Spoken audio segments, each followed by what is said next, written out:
Andrew Siciliano of the NFL Network talking about how the Browns handled the quarterback situation with the Ravens game. This from the Rich Eisen Show. The issue with the Browns is, well, did you get the other guy ready enough?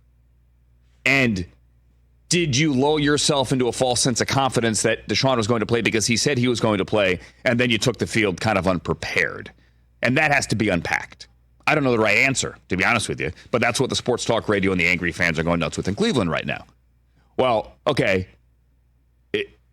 then why didn't the other guy play better, and why weren't you more prepared for the other guy, right? But if Deshaun woke up and said, man, I thought I was going to feel better, like he told Mary Kay Cabot of the Plain Dealer, cleveland.com, whatever they call it right now, Friday off to the side, yeah, I'm fine, I'm going to play. But then it gets to more layers. Like Barry asked yesterday, do you think that was just false bravado, like because he had never been unable to play? Like the guy took a bus 10 hours with a collapsed lung. Right. Remember that? Yep. Don't question his toughness. Like, of course I am going to play. Like, you're tricking yourself. But then you wake up and you're just like, oh, I can't do this. I can't lift my arm. I can't lift my arm. Follow through is shooting. Right. You know, it's to do that for 3 hours. Right. But don't give me the narrative, please. He refused to play. That I don't like that. Let's welcome in Tim Bielik from the Plain Dealer, cleveland.com.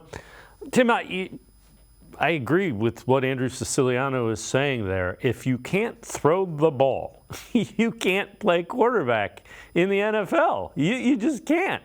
And very valid question. Did you really think he was going to be able to play based on the fact that he hadn't been able to throw all week? I mean, it's, obviously based on the fact that he barely threw on, throughout the week. I think there was obviously looked like there was concern.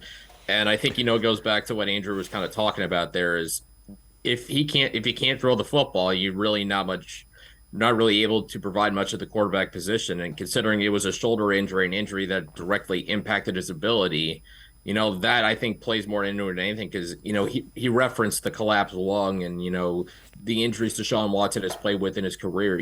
If it's an ankle injury, it's one thing, maybe it impacts your ability to run or whatever. But if you're a quarterback and your ability to throw is impacted by an injury and you haven't been able to throw all week and, fight and, you can't really drive the ball past 10 yards, then it's just not going to work. And, with the bye week coming up after that game, it made sense, obviously tough luck for the Browns that, it wasn't just, a game, an AFC game. It was a divisional game against Baltimore where first place was on the line.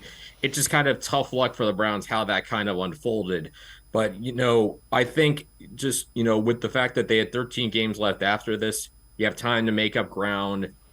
You have a weaker schedule in front of you with, with the Colts, Cardinals, Bears, Jets still on the schedule, among other teams. There's time to make up ground, especially if you get Watson healthy, if you get him right, and, just see where you go forward, even though you come out of the bye against an extremely tough test in the 49ers.